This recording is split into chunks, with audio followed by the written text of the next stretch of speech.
Stories are the most powerful thing on earth.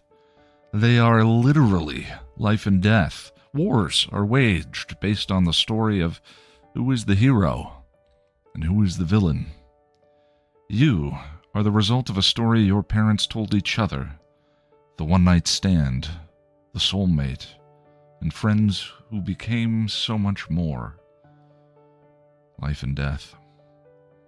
So wouldn't you like to understand them better, these stories? How Story Works, an elegant guide to the craft of storytelling by Lani Diane Rich, demystifies stories and helps you understand why you love what you love, why you hate what you hate, and why prologues are almost always a bad idea. How Story Works by Lani Diane Rich. Available on Amazon in ebook, audiobook, and paperback form. Get your copy today. Welcome to Still Pretty, a Buffy the Vampire Slayer podcast from Chipperish Media. I'm story expert and human fighting back, Lani Diane Rich. And I'm film scholar Noelle LaCroix, and I'm dirty. I'm bad with the sex and the envy and the loud music us kids listen to nowadays.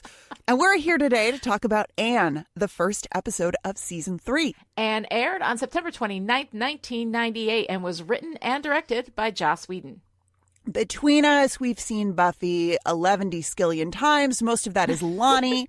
But we're still going to talk about anything that happens in the entire show and possibly even over on Angel. So if you are spoiler sensitive and haven't seen all of Buffy, maybe binge the entire show and then come back. It'll be so worth it. Okay, we suck at undercover, so let's go on patrol.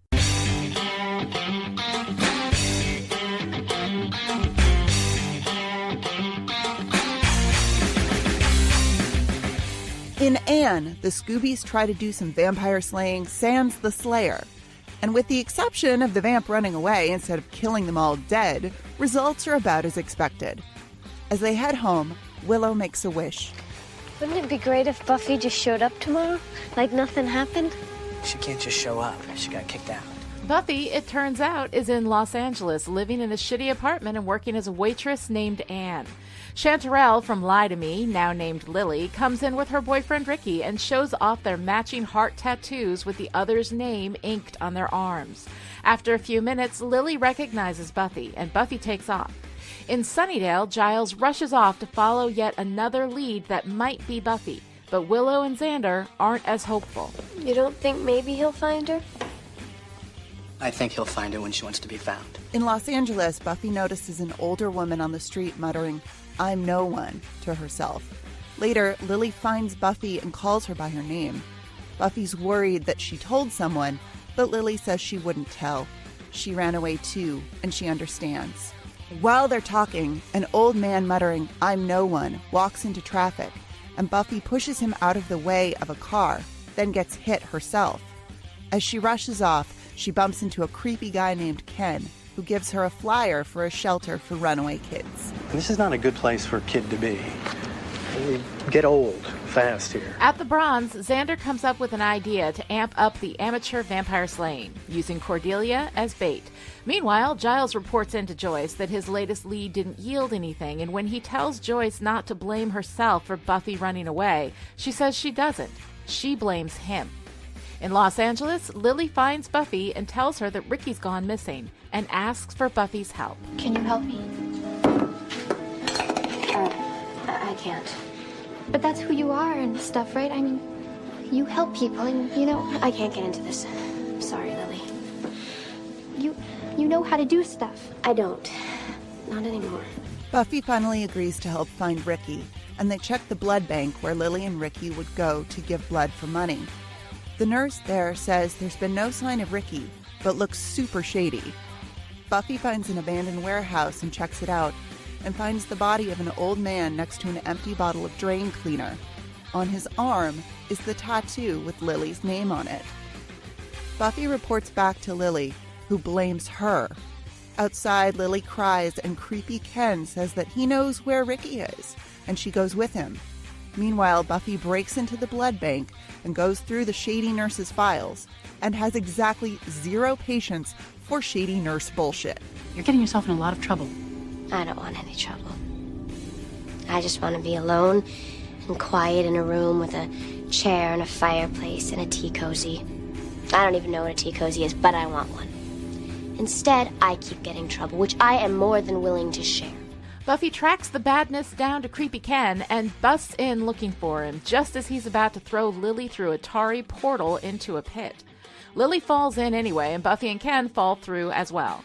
It's some kind of mine or forge with cauldrons full of molten and sparkling metal and kids slaving away.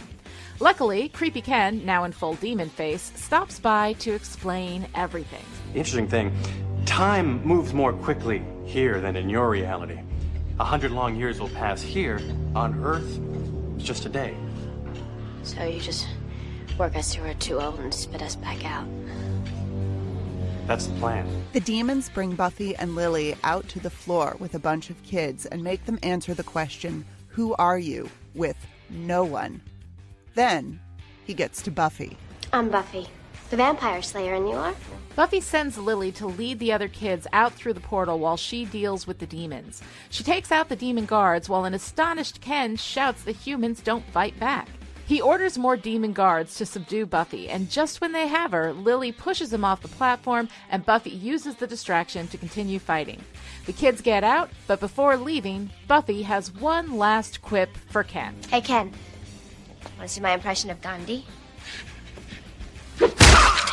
After getting safely back to this reality, Buffy hands over her job, apartment, and identity to Lily, who is now Anne. Back in Sunnydale, Joyce is fixing the dishwasher when there's a knock at the door. She opens it, and on the other side is Buffy. All right, so, Noelle, here we are, season 3. We made it. Buffy has new hair, so you always know when it's a new season. We got new hair. Everybody gets new hair in a new season. I kind of love it. Everybody gets new hair. Yep. It's very exciting. So we have this episode. What do you think of Anne? Well, this might be my most quoted episode of Buffy Right. in the entire show. And I forgot for the longest time that this episode is where the line that I love to use comes from, which is, we gotta eat healthy. We can't have cake. Can we have pie? Love it. Yeah, that's a good one. I love That's it. a I good use one. that all the time. There's actually a lot that I really, really like about this episode. There's also a lot that I kind of feel like, really, guys? Like, it's kind of a clunky season opener in a lot of ways, but It is. Yeah. It is a little weird. Mhm. yeah, but I love seeing Chanterelle again as Lily. Yes. I Mhm. love that character so much. And Yeah. yeah, we'll talk about that. What do you think of Anne as a season opener for season 3? I like it. I like Anne. I do feel like the Sunnydale stuff in the background with Xander and Willow, Oz, Cordelia, all of that is a little bit weird. There's not really a story there. It's sort of like these little vignettes, these cute little sketches, as opposed to like actual stuff happening in Sunnydale. But overall, like I really like the Buffy story. I like the way she rediscovers herself, and kind of like solidifies her identity again, which had been fractured after all the trauma that she went through at the end of season 2. So it's kind of nice. I really enjoy it overall. One of the things that I really like about it is kind of this sense of name and identity. Like we have, Lily, who was Chanterelle, and before that, Sister Sunshine, right? And does not at all acknowledge whatever name she was born with, whatever name she apparently had in high school. We don't acknowledge that at all, but here she is kind of in another space, and we see her with these different identities, like she's got, she started out with Chanterelle, which we saw in Lie to Me, the episode with Buffy's friend from Hemery coming back and wanting to be a vampire. They got that vampire cult thing going on. She had a completely different look, different clothes, different everything. Here she is in Los Angeles, having, presumably run away, not graduated from high school. Whatever her family situation was clearly not good, not stable for her. And she's now, Lily. which is interesting. Mushroom, of course, Chanterelle. Lily, of course, also grown from the ground. But then we have her at the end, taking on the identity of Anne. And so we see her kind of trying on identities with these names and how names are so closely tied to identity. We have Buffy not being known as Buffy because that would kind of stand out, make it easy for people to find her. She is Anne. Right. And she's got this apartment where, she doesn't have to put her name on it, or she did put her name on it, used a fake name or whatever, but she doesn't care. If she signed a lease, it doesn't have her identity on it. She doesn't care. She has this job, which is very likely paid under the table, waitressing. And she's, finding her way. She's like taking care of herself. She's still incredibly capable, but in this much more mundane way. So she's still Buffy, but she's also Anne. She's just stripped of all of the things that make her the vampire slayer.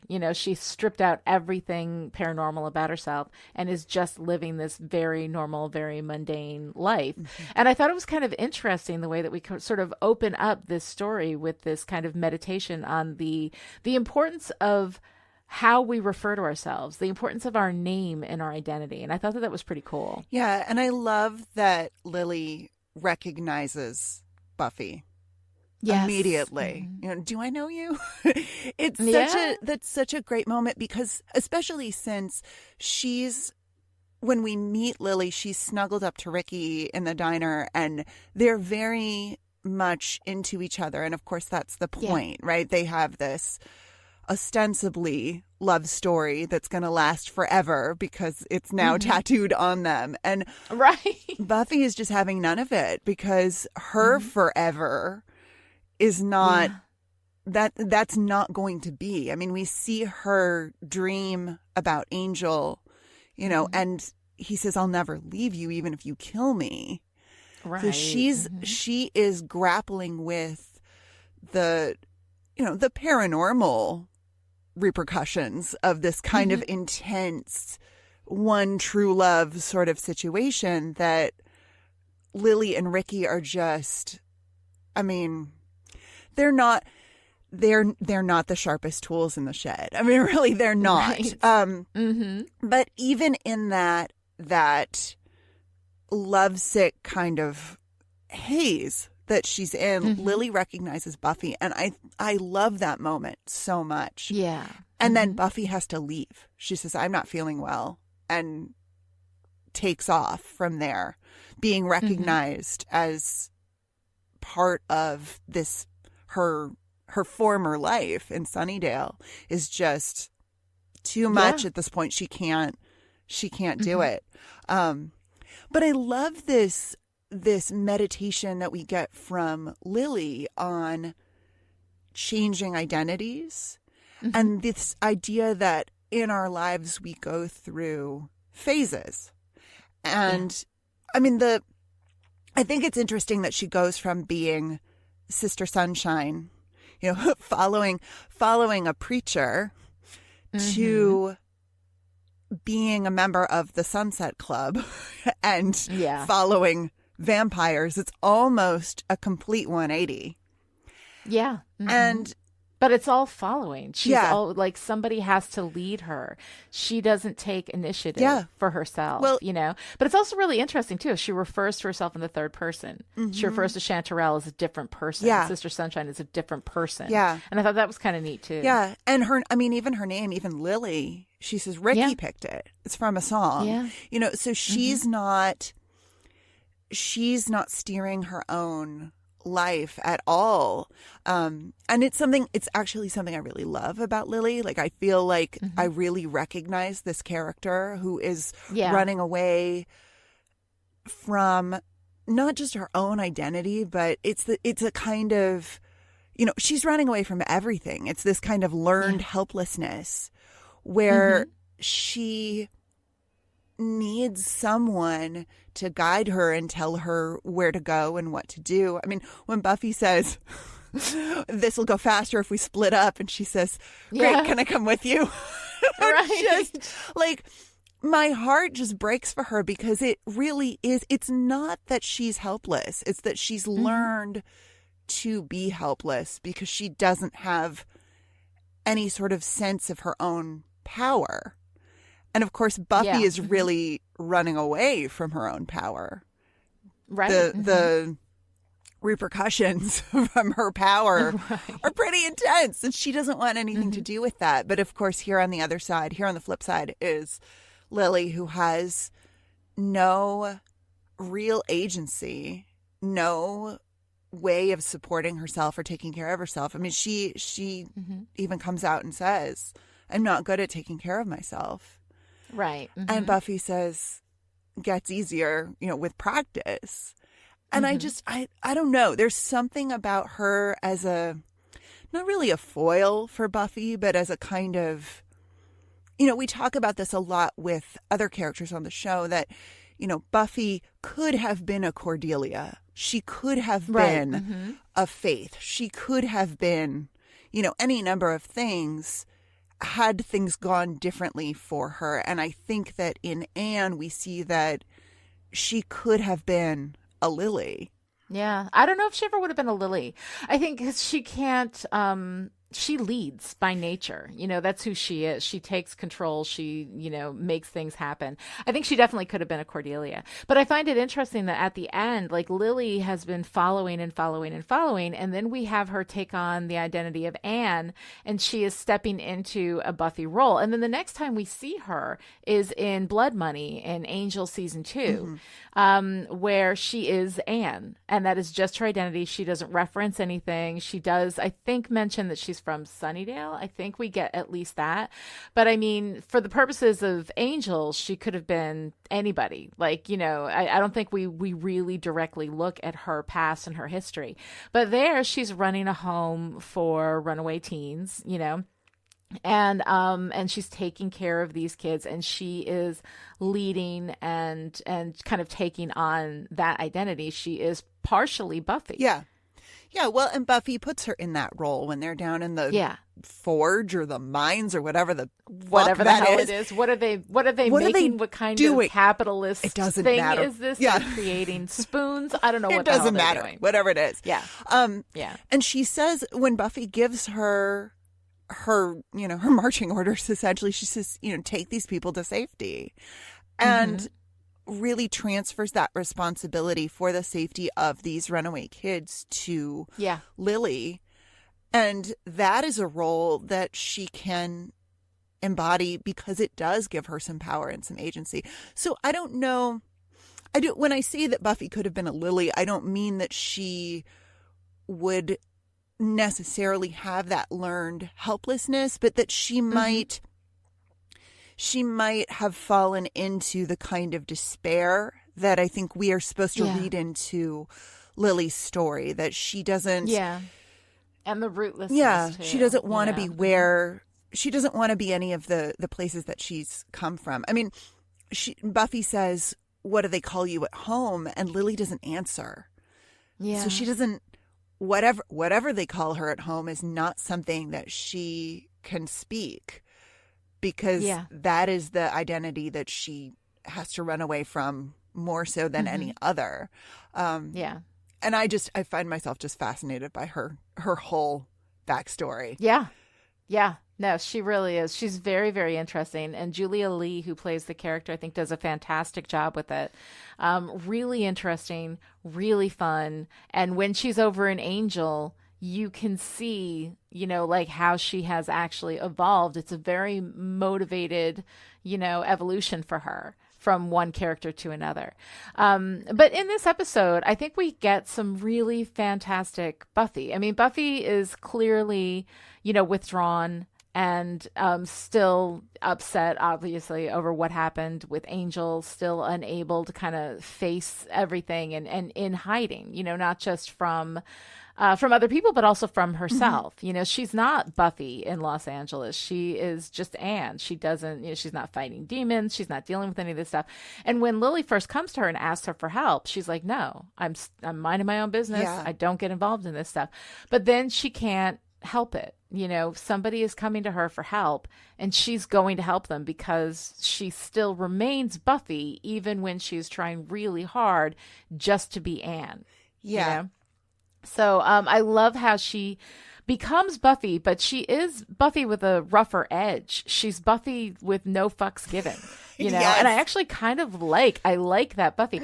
I love when she's, giving her tea cozy speech to the nurse. Yes. You know, that's like one of my favorite things in the whole run of Buffy. I love when the nurse is like, what are you doing? She's like, going through your private files. She's like, I'm going to call the police. Buffy just whips the phone off the wall. Yep. And she's like, now I'm wondering, what are these people candidates for?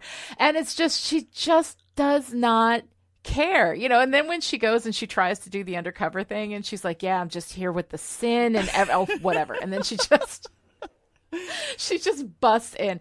It's so great, and it's really fun to see Buffy, after you have those kinds of experiences. I mean, it does bring on a certain level of darkness. It does roughen the edges up a little bit.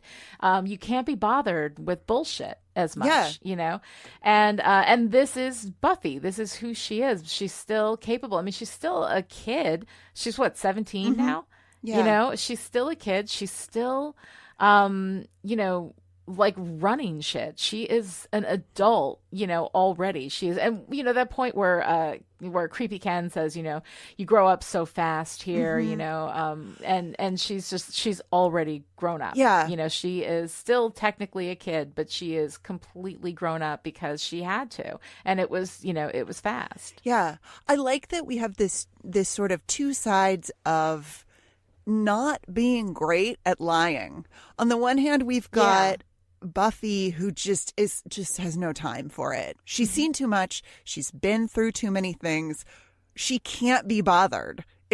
I'm going through your personal files. That's what I'm doing. Right. And then on the other hand, we have the Scoobies, who are never good at lying. Like never. It never works for them. I mean, the closest that we've gotten at this point is Cordelia in Killed by Death, working her magic on the security guard.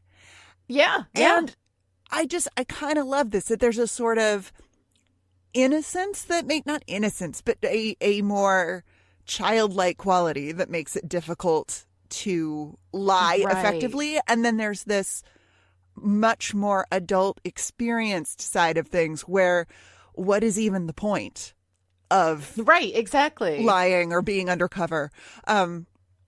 I just think that's fascinating that we have these two sides of hiding or trying to conceal the truth, and it never really works. I mean, the truth is going to come out. It never works. The truth always comes out. And I find it really funny that Cordelia, our truth teller, right, is the one who's actually good at lying.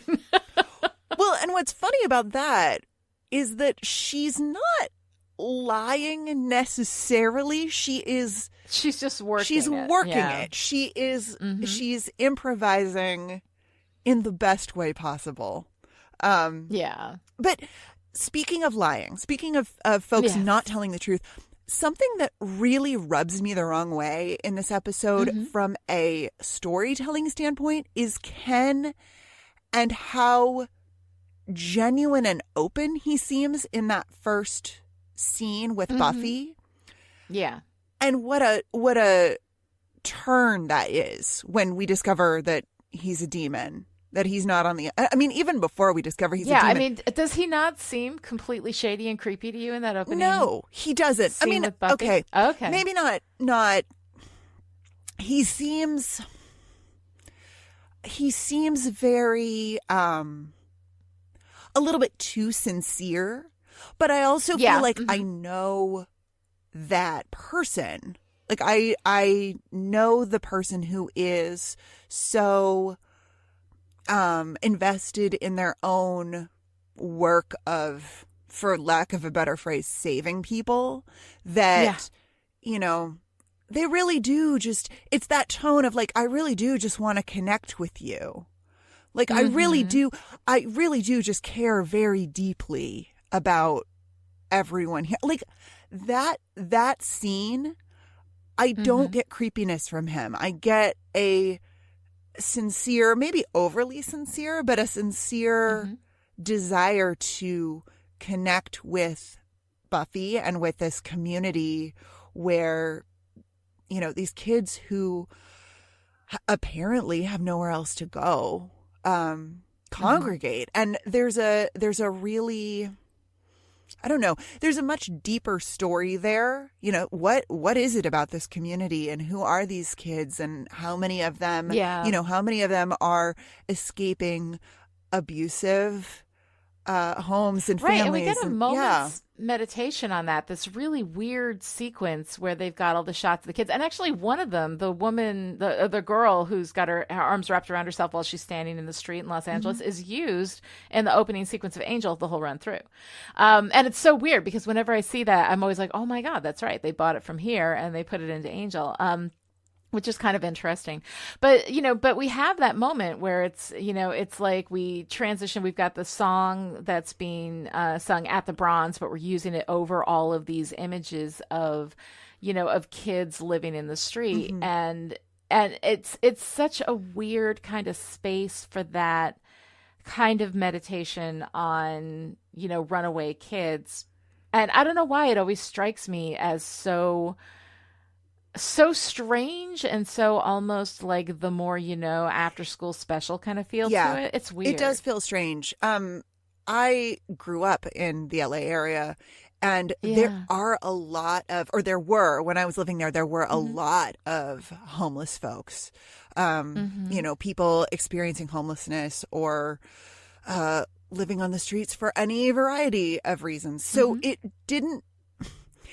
doesn't feel inaccurate, but it does feel kind of oddly out of place, and like we're trying to say something that we never really get around to saying. Right. And the thing is that if you've got something that you want to say, if you got a statement that you want to make about homeless kids, and we do talk about that a little bit, in here where he's like, I took the children that no one would miss, all that kind of stuff.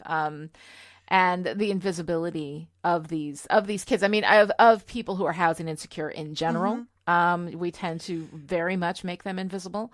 But kids specifically, that there are these children that nobody will miss, and so they're easy to take. So I think that making that commentary within the story itself is where it belongs, but having this weird music video transition, especially transitioning into Back at Sunnydale. It feels like there should be some reflection on these kids without homes, and we go back to, Xander and Willow and Cordelia and Oz. But there really isn't a connection between those stories. There isn't a reflection there. Yeah.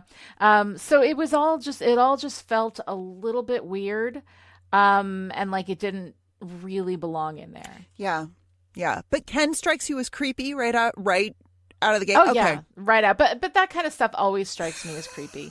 Like anybody, and it's not that anybody who's helping kids is, doing it for the wrong reasons or whatever. I'm absolutely not saying that. But in storytelling, whenever you have somebody who is so absolutely doing the right and proper thing, there are always creeps. There's always that twist. We never have anybody who's good, capital G, and actually genuinely capital G good.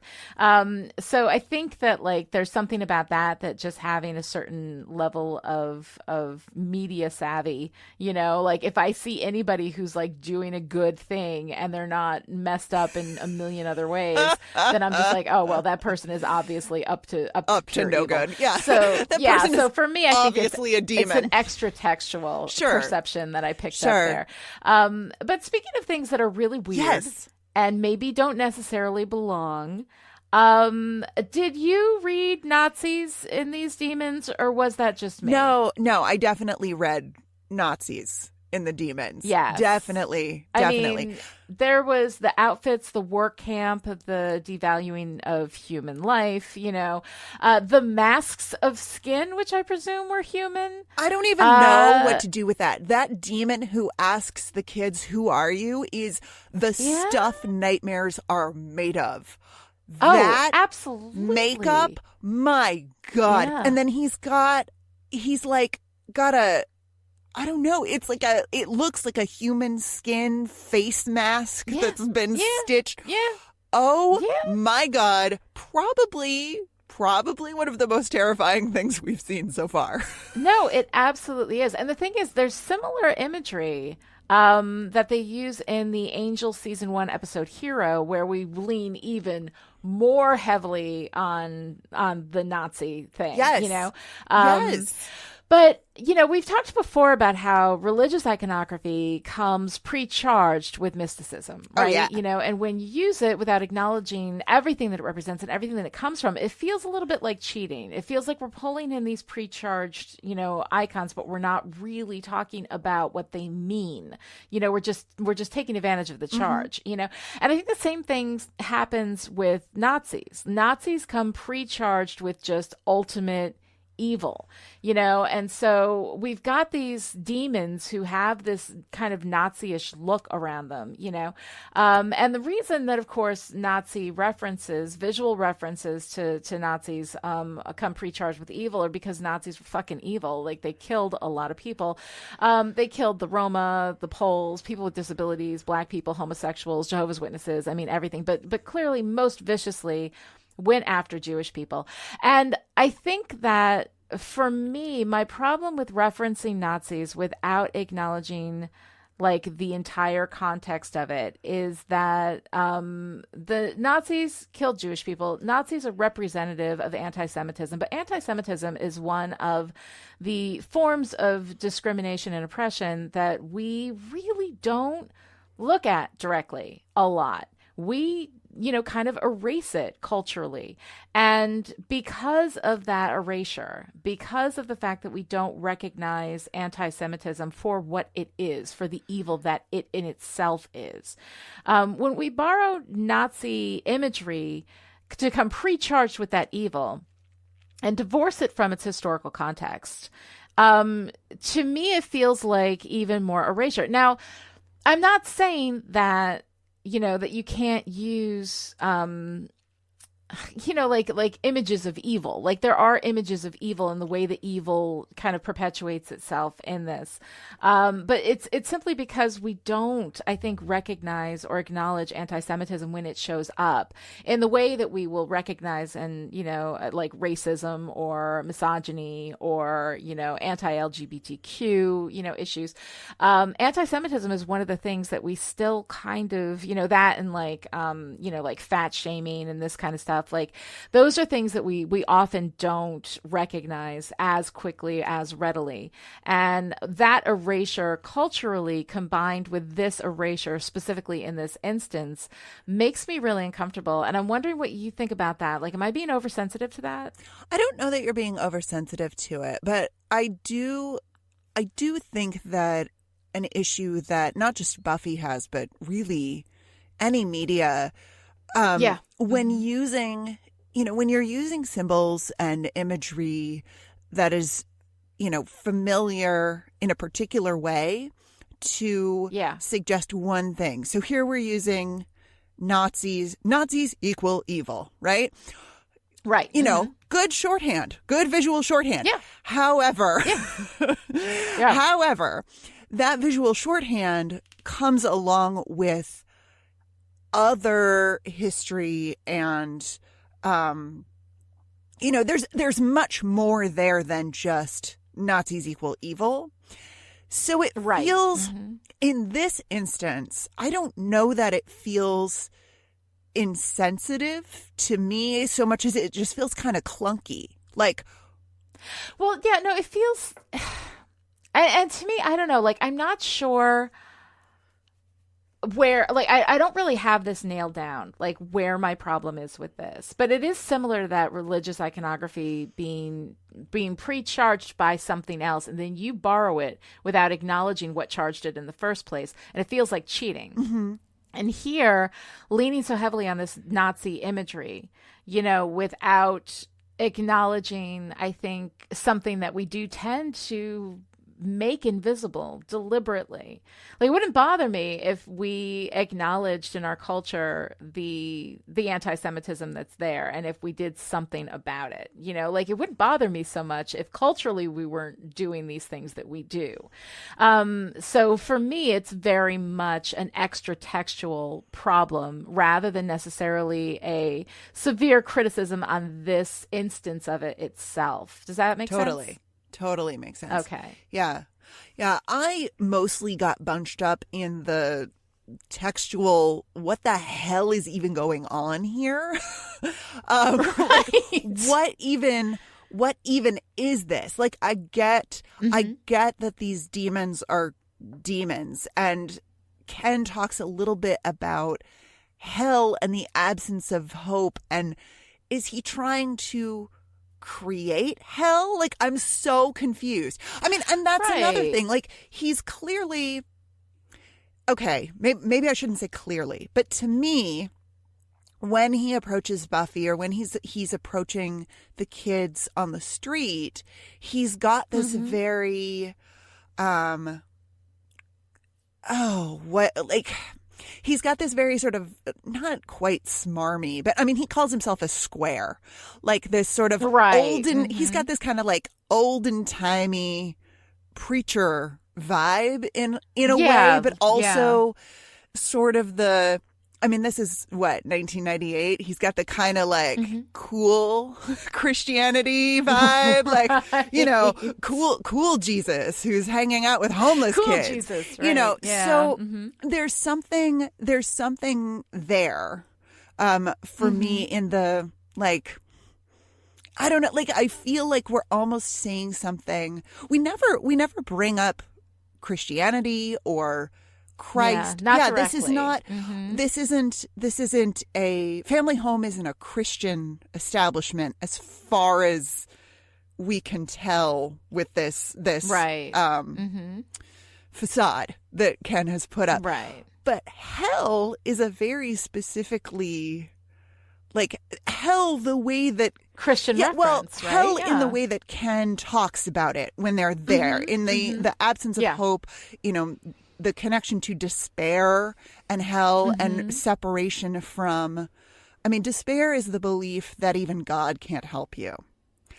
Right. So, and then hell, you know, some people have said hell is the separation, the total separation from God. So we're kind of borrowing this, like, God is hope.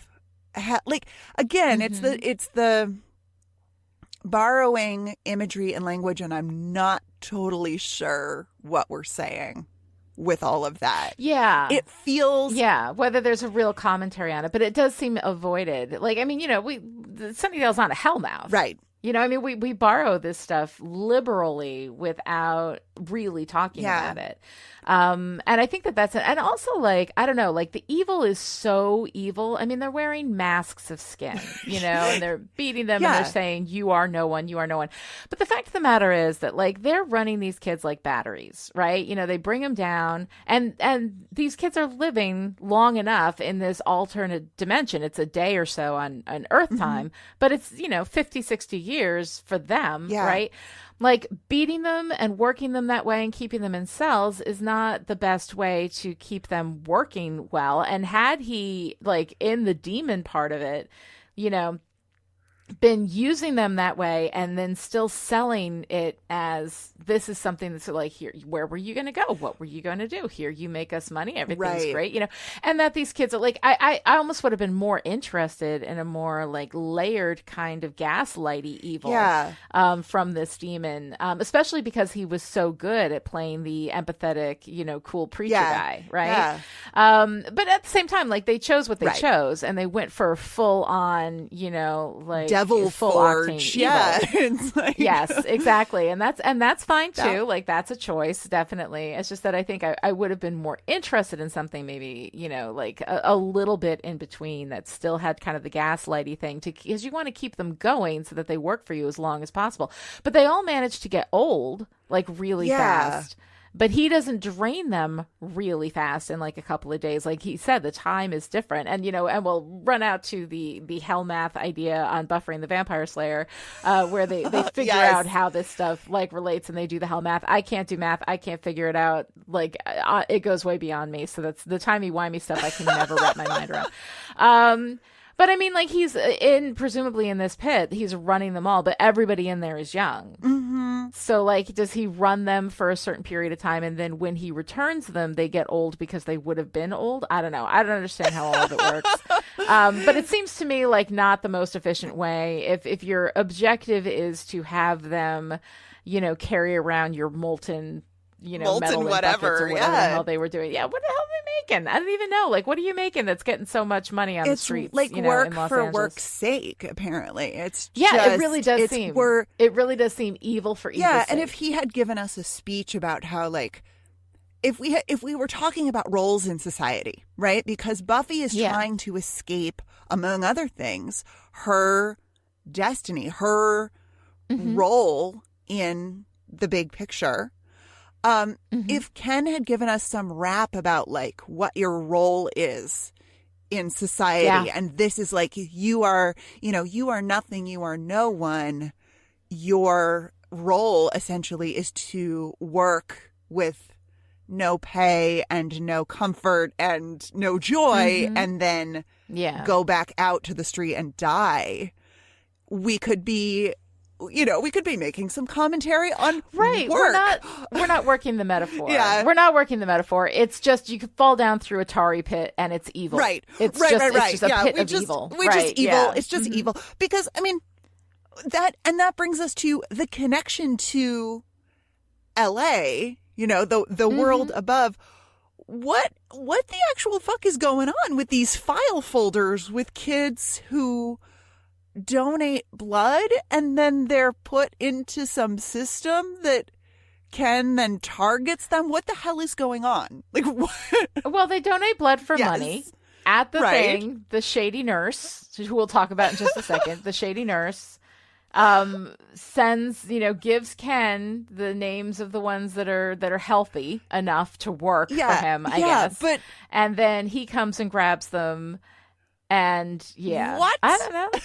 What? It's weird. Weird. It's all weird. I mean, the whole the thesis of the episode seems to be the adult world divorced from the paranormal as represented by LA is just the absolute worst.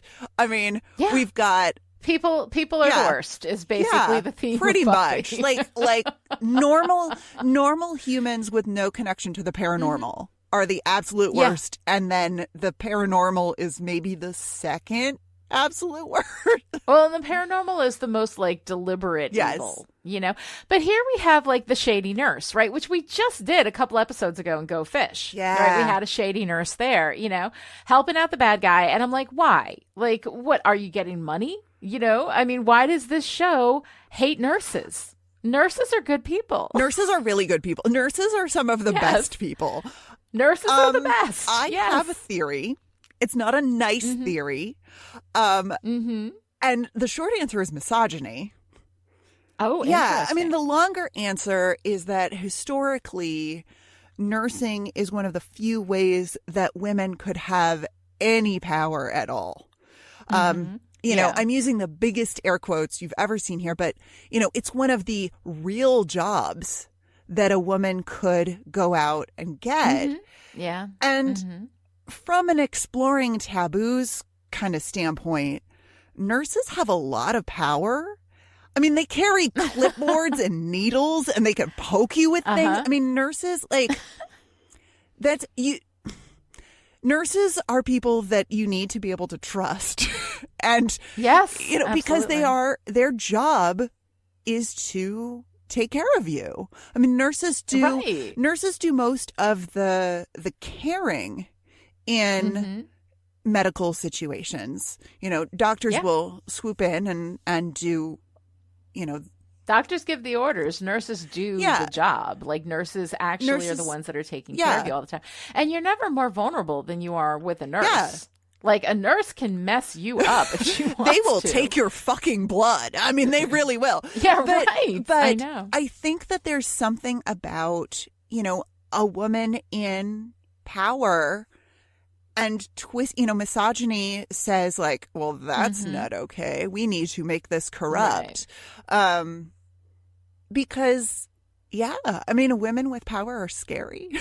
Yeah, I guess. I mean, I think that, or, people also have all kinds of medical trauma. I mean, if you get a nurse who's not great, that can be a really negative experience. And then that's really terrible. Although my experience has been, nurses have been great. Doctors are, and apologies to any doctors out there, I'm sure you're lovely. Doctors are assholes. Like, my experience with doctors, my personal experience with doctors may not be, I'm sure it's not universal. There are lovely doctors out there. But my personal experience with doctors has just been awful. I had a kid, with asthma. And the nurses, whenever we were in the hospital, were awesome. And the doctors would come in. They wouldn't listen to anything. They'd just take a look at the chart, make their thing. And it was awful. I mean, we had some good ones. We definitely had some good ones. But overall, I trusted the nurses. And I spoke to the nurses. And then I had the nurses speak to the doctors because the doctors wouldn't listen to me. Yeah. Yeah. It drove me crazy as a mother advocating for your child who can't fucking breathe. Like, that's awful. So anyway, like, I guess I understand why some people dislike nurses, maybe, but I don't know. Doctors in general have been, in my experience, a lot worse. But you know what? If you're a shady nurse on the take and need to karmically launder your ill-gotten gains, why not throw a little of that sweet demon cash to Chipperish Media? As a patron supporter, you get access to exclusive content from all the Chipperish hosts, access to the Discord server with lots of smart people talking about pretty much everything, and the good night's sleep that comes with knowing that you've done a good thing to help keep Chipperish podcasts ad-free and the hosts well paid. $3 a month is one cup of coffee, and it makes it possible for us to keep going and bringing you awesome demon-free content. So go to patreon.com/Chipperish to find out how you can soothe your tortured soul by doing a good deed and throwing us some cash. I was going to do a Lily-esque, hey, you got any money? But you like, because I know this guy who's having, I know this guy with a basement who's going to have a rave. Oh, poor Lily. I'm sorry. I'm just still so hung up on that. Poor Lily. Lily's so sweet. But you know what else I love in this episode? What do you love? Giles. Oh, Giles. I fucking love Giles. God, in the beginning when he's talking to Willow and he's like, if anything should happen to you, if you should be killed, I would take it somewhat amiss. Oh my God. And I'm like, oh, Giles, like, trying to take care of them, watching out for them. And at the same time, just all he wants to do is find Buffy. He's going on all of these leads. I mean, he is a dad, and he is doing what he has to do to find her and to keep her safe.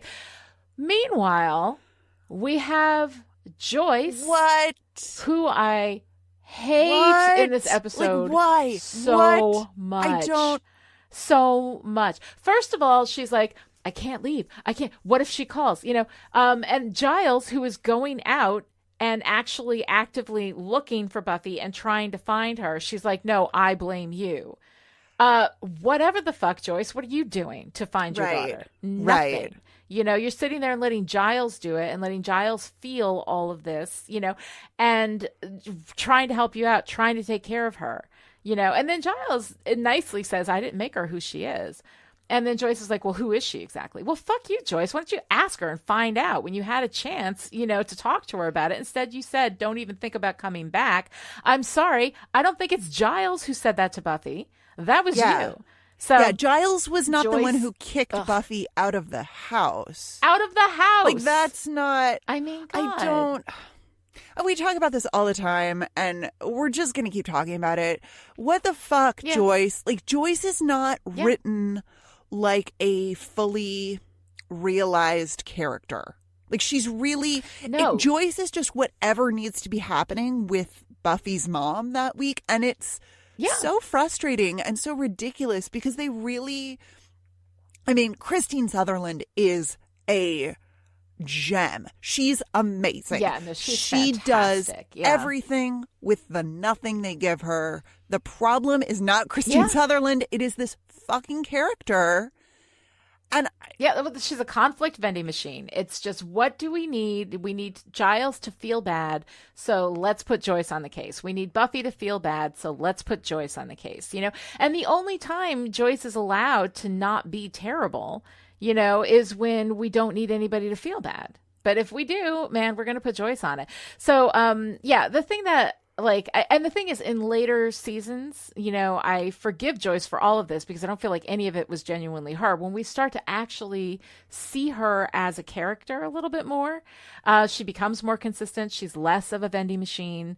But right now, I mean, and so on the one hand, I'm like, fuck you, Joyce. But on the other hand, I'm like, I forgive you, Joyce, because that wasn't really you, you know?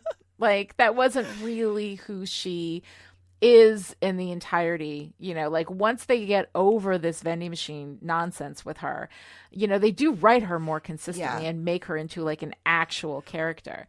But at this point, I mean, it's just stupid. So yeah, I get really, really annoyed with that. One thing I really loved in this episode though was the rope scene. Are you familiar with Rope? The Alfred Hitchcock Rope. film? I figure you would know as a film scholar. Oh my gosh.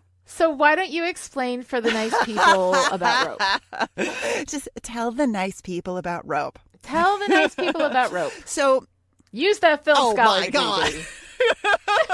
You're going to make me flex my film scholarship for the patrons out there? Okay. All right. I am. There's a reason why I pulled you on this show. Man. All right. So Rope was a 1948 Alfred Hitchcock film that Hitchcock wanted to take place in real time. As did the stage play it was based on. And so he shot it in scenes of long takes. Long take is exactly what it sounds like. No cuts. Mm-hmm. So the longest take clocked in at 10 minutes. Now, I don't know how much familiarity folks listening have with, you know, film and video and how it's shot and how you have to, you know, things have to be arranged so that you can keep that camera rolling. And then if anybody messes up or flubs a line, you're fucked because you're not going to edit this.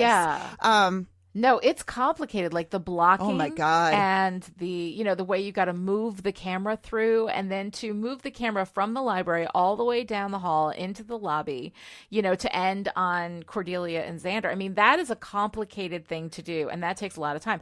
When you're cutting, you can always just, you know, do it. And if something gets flubbed up, you just cut and you do the best take and whatever. And that's much, much simpler. All the editing is done in the movement of the camera. Like we have no cuts in it. And it's really, really nicely done. I like it a lot. Also during that year in 1998, X-Files did an episode called Triangle in which they did rope style all the way through. Triangle is they did a lot of wonderful too. Triangle is amazing. Is one of the best episodes of X-Files. But that aired about 8 weeks after this one did. So they both had the same idea little at the same time. Which, of course, you know, multiple kind discovery. of a thing happening there. There you go. Multiple discovery is a thing. The West Wing is famous for its long walk and talk scenes, which are basically this. You know, we just move people through. We move the actors through. And they got so good at it. They did it like in every episode. Tommy Schlamme was like the master of the walk and talk, you know. And so they adapted it for a very specific West Wing style approach to it. It wasn't quite as they usually weren't quite as elaborately blocked with like Larry coming in with we're jacked, and if we can have not quite so many, you know, unexplained deaths or whatever, then we're gonna win. You know? Larry in this long take. It was so I love fun the Larry as an edit. Really fun. It's all about egg whites. Yeah, because we needed him. Exactly. We needed him to kind of carry us through so that we could move everybody through into their places, and it was really, really fun. And it's funny because I watched this episode a number of times before I even realized it was a rope take, you know, and I was like, oh my God, how cool is that, you know? And it's fun to see when it happens, although since the West Wing walk and talks, I don't think I've seen it quite as much, although there may be some other, you know, things out there, movies or TV shows that have gone back to the rope take. But it was really fun to see it in this. And it was 3 minutes and 20 seconds, which is long, you know, which is a good run. That's long for a single take. It's delightful, and I love that we get to see just all of the bustle of Sunnydale High. We don't see that kind of energy in the school very often. So starting off with a new, first episode of a new season, and Sunnydale High is this like bustling place. There are people in the library. I mean, there are tons of people in the library. What is even happening? Yeah. The world is upside down, Lani. There's like I know. It's insane. I don't even know what's going on. Giles is busy doing actual like librarian I know, and shit, I love that moment when he's chatting with Willow and he's checking out her books while he's chatting. And as he sends her off, he says, "You're gonna love that one." I know. It's such a great little character moment for Giles. But mixed in with all of this wild, back to school long take wonderfulness. Yeah, we've got Xander and Cordelia, and I'm like, what? Really? What? What are we doing? It's just awkward and weird. Like, we've got all this stuff. I love the open, right? Where, Willow and Xander and Oz are fighting vampires. Cordelia's been gone for the summer, so she and Xander have been separated and apparently didn't have email. Nobody had the AOL CD-ROM at that point, I guess, in whatever resort she went to. So we have this like sort of background. It's not really a story happening. It's almost vignette-y. Like, we just kind of jump back to Sunnydale on occasion. We see Giles desperately looking for Buffy, and so that sort of has that feel of actual genuine story to it, whereas these guys are just kind of like passing the time until Buffy gets back, and you can feel that in the Sunnydale scenes. We have this awkwardness between Xander and Cordelia. They're both so excited to see each other again, and then when they do, it's awkward and weird. Then we have the scene at the Bronze where Xander decides that they need somebody to be bait, and then brings in Cordelia as bait. And then, of course, we have the scene where, and I mean, these basically, function like the sorbet between courses, right? It's just like they're a little watermelon sorbet, different from the raspberry beret. That's a Prince thing, but this is just a little bit of that, and in between these servings of Buffy's, demon Nazis over in Los Angeles. Yep. So it's weird, and then we get Xander's second accidental. A vampire gets pushed into him, and he just happens to be holding the stake at the right part, and then he's there with the stake that just went through the vampire's heart, and the Cordelia collapses on top of him. Like, we're really lucky that he didn't accidentally stake too. It was a short stake. And they start making out and everything, and then you got that. It's really like it's cute, it's whatever, but it's a lot of nothing. It's a whole lot of, we're just going to pass some time with our friends in Sunnydale. Yeah. Although we get Seth Green in the opening credits. We get Oz. I love that. We get some Oz. Oz is a series regular. Oh my gosh. Yeah. Throwing the drumstick. Is it a drumstick that's been whittled into a stake at the vampire? That really never works. Is it just kapwings off it really never works off the gravestone? I know, it's so cute. It's so Oz, cute. this weird plot with Oz coming back to school.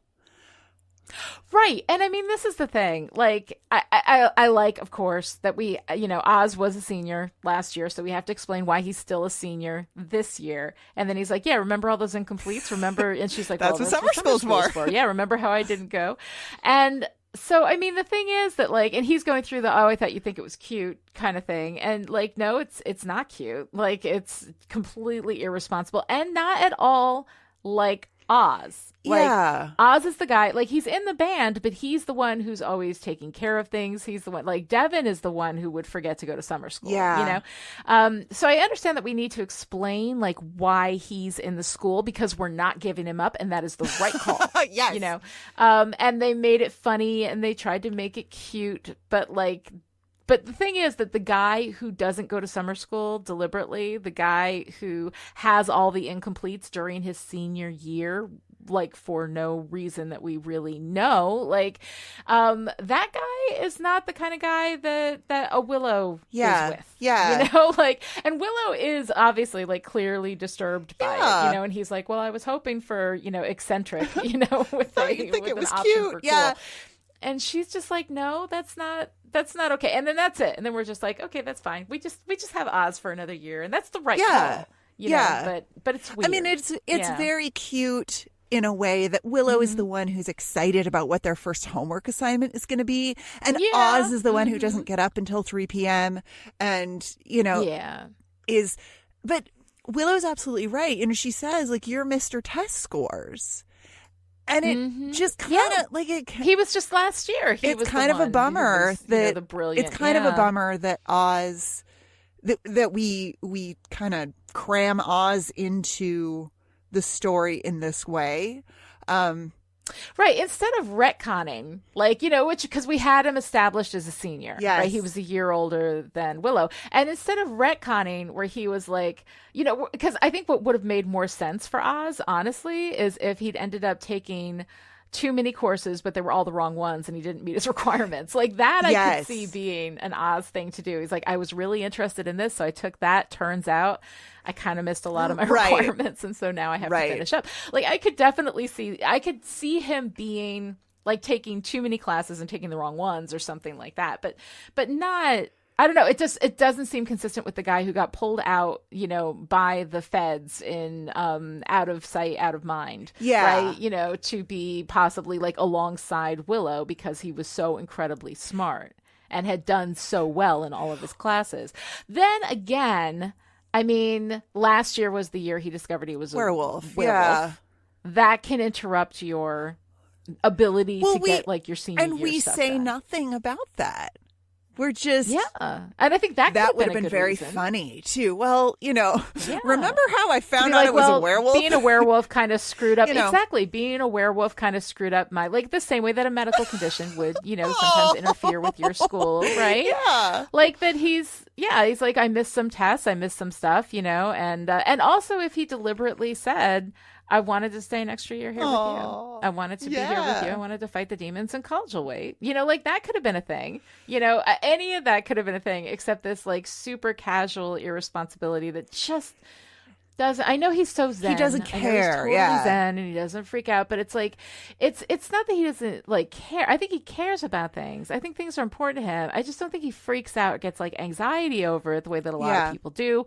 And I say that with, you know, 4 fingers pointed back at himself, right? So I think that, like, I don't know. It's just like, it's not a big deal. I'm spending way more time on it than we really necessarily need to. I don't care. I mean, whatever keeps Oz in Sunnydale for this year, I'm all for. But it did feel a little bit out of character for him. Bottom line, we get us some Oz, and that's wonderful. Yeah. And I'm so excited. So I love Oz. Thrilled. Yes. I know, it's so fun. One little thing that I wanted to mention is that the guy who plays Creepy Ken is Carlos Jacot, who actually was one of 3 actors who did the like Whedon Millennium era hat trick of appearing on Buffy, Angel, and Firefly. So that was kind of fun. It was fun to see him. We got a couple more of those as we run through, and we'll call them out when we see them. But okay, so this week for Anne, Noelle, what are you wearing? I am just in love with the styling on Lily. It's just masterful. Yeah, her layered shirts have holes in them, and she's kind of greasy, but she's still wearing her red lipstick, and I just love it. That character has my heart forever, and she looks so right on for this runaway, former vampire cultist. I just love it. I love the way that Buffy's dressed. I love the no fucks given sweatshirts. I love the fact that she's slaying in sneakers for once. I mean, I get it. She's stylish and she likes to wear the boots and whatever. But like just to have her wearing a sweatshirt and sneakers and not really caring, like, that's kind of like, I just like seeing her kick ass in something that's comfortable and that is less likely to twist an ankle. That is all. I'm a mother. She's young. She's the age of my daughters. I worry I can't help it. It's part of me. It's part of who I am, which is why when I was young and watching it, I didn't really care. I was like, oh, she looks so pretty, But now I'm like, honey, that's not safe. I love I love yeah. her little waitressing uniform and her little pigtail braids to keep her hair out of the way. Her little she looks pigtail braids. very that was a nice choice, actually, the pigtail braids, to make her look childish even as she's taking on this very adult role as she's growing up, taking care of herself. Yeah, no, it was really nice. And she's also got her hair is different. She's had the front bangs, lightly bleached, so with the rest of her hair, it's a weird kind of like, late 90s sort of hairstyle thing. But it's fun to see. And she's got some money from her, from her work, so she can afford to have it actually done.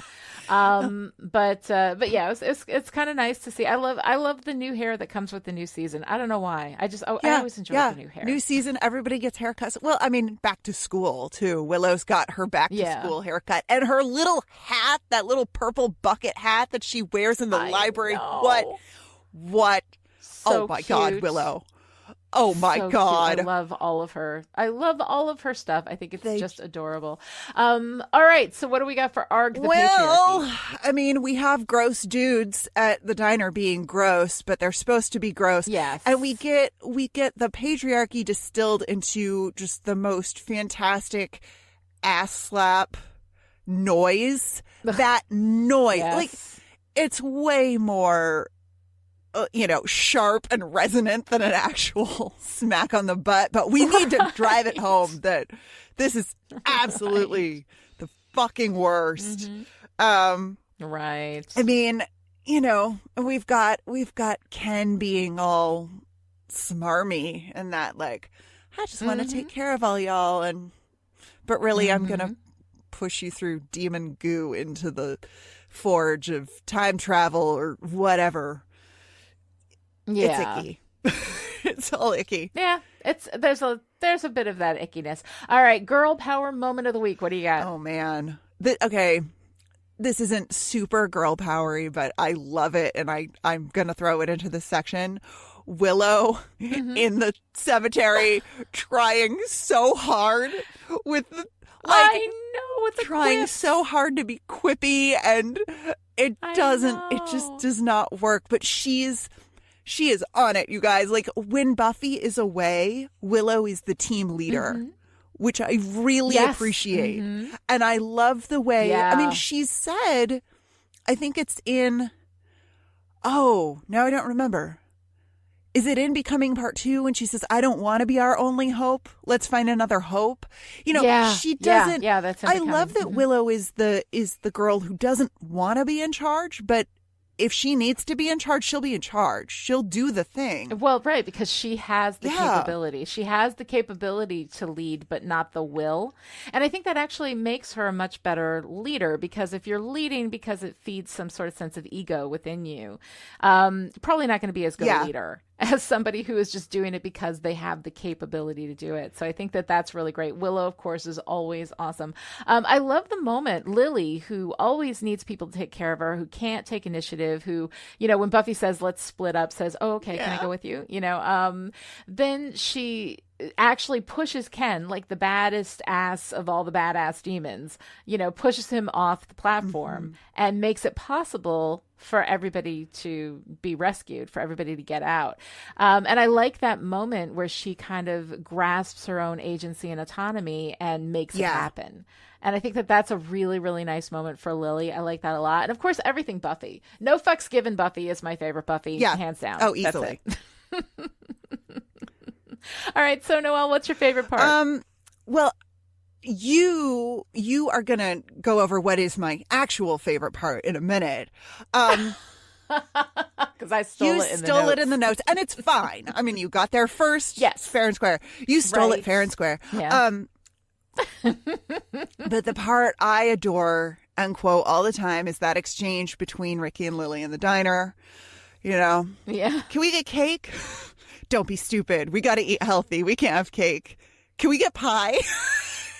Right. Well, pie has the fruit pieces in it. Yeah, so I mean, sure. it's so it's a little so healthier. delightful, and I love Lily's relationship to sugar. I love that she is reaching for some kind of sweetness in this horrible existence of hers. You know, she says that they give blood because you get a couple bucks, and they have cookies. And they have cookies. Like, yeah, that's right, honey. You get that sweetness in any way you can. That's right. That's right. That is okay, All right, baby. Lani, so hit us with your favorite part, which is also the best part. Which is our favorite part. Exactly. When the nurse comes in, the shady nurse, while Buffy's going through her things, and Buffy's like, I'm here going through your private files, and then just pulls the phone off the wall when the nurse is going to call the police. She's just like, I have no time for any of your shady nurse bullshit. I love that whole thing. It's absolutely my favorite part. The best part of the whole episode. All right, we're done for today, but the fun doesn't have to end. Join in the discussion on Twitter by following Lani at LaniDianeRich and me at Noelle Aloud, and use the hashtag StillPretty. We love to see your thoughts and comments, and Kick-Ass Buffy gifts are always welcome. Or you keep Chipperish Media going to the tune of $1 a month or more and gain access to the live chat and Discord, where you can hang out with me and Noelle and all the Chipperish patrons who don't want any trouble. They just want to be alone and quiet in a room with a chair and a fireplace and a tea cozy. They don't even know what a tea cozy is, but they want one. Visit patreon.com/Chipperish to find out more. You can also show your support by giving Still Pretty a great review on Apple Podcasts, or by telling your friends about the show, or by bargaining down to eccentric with an option on cool. We will be back next time with Dead Man's Party, the second episode of Season 3. Until then, I'm Buffy, the Vampire Slayer. And you are?